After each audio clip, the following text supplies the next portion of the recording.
তোমরা সবাই কেমন আছো? আজকে আমি তোমরা ইংলিশ শিখাবো।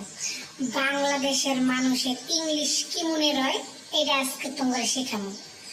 ইংলিশ এত সহজ, আর তোমরা নাকি ইংলিশ নাকি কঠিন। ইংলিশ হচ্ছে সবচেয়ে পানির মতো দপ্তবা সাদা, সহজ সহজ সহজ। তোমরা আজকে একটা ভিডিও দেখাই, এরপরে তোমরা কই ইংলিশ কেমনে কঠিন হয়।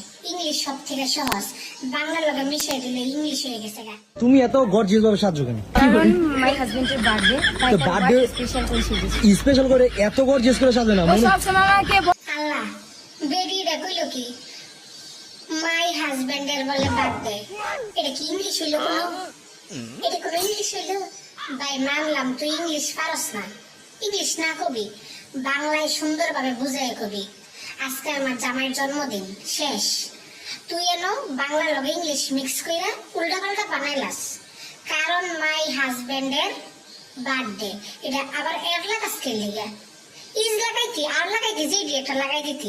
ইংলিশ এলা বললো, ইংলিশ লাগে বাংলা লাগাবি, দুইটাই হাস্যকর লাগে। দেখছে মানছেরা তোরা কি কইতাছে, পাগল ছাগল বেটি জানিব না। কারণ তুই বাংলায় কবি সুন্দর করে, ইংলিশ না পারলে কেন কবি না? তোর আরেক ঘটনা, জন্মদিন হচ্ছে তোর জামাইয়ের, তুই তো সান্তোষ কে লিগা? তোর কেসকে হাঙ্গা, হ্যাঁ তোর কেসকে হাঙ্গা। তুই না সেটা তোর জামাইয়ের সাজাইতি, তুই যে সাজ দিছস মনে হইতেছে তোর আজকে 2 নম্বর বিয়া। 2 নম্বর বিয়া, তুই সাজছস বেশি করে। আবার তুই ইংলিশে কস আজকে মাই হাজবেন্ডের জন্মদিন। ইংলিশ আর ইংলিশ কইতেছে ব্যাক কো জানিব না। কারণ আগে ইংলিশ শিখবি, তারপর ইংলিশ কবি।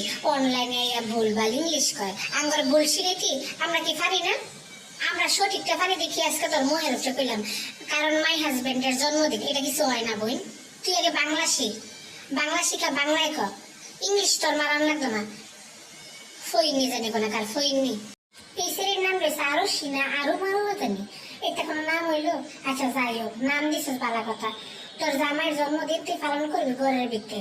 ইমনের তোর একদম 40-এর মতো মানুষ মিলে গেছে, 40-এর মতো আয়োজন করে সাজা মাজা দিয়ে তারপর মানুষের দেখাইতেছস। আবার মিডিয়ার সামনে কস কারণ মাই হাজবেন্ডের জন্মদিন।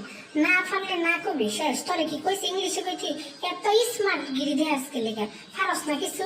আগে শিক্ষিত হ, শিক্ষিত হইয়া পরে কথা কবি। ফইনির ঘরে ফইনি।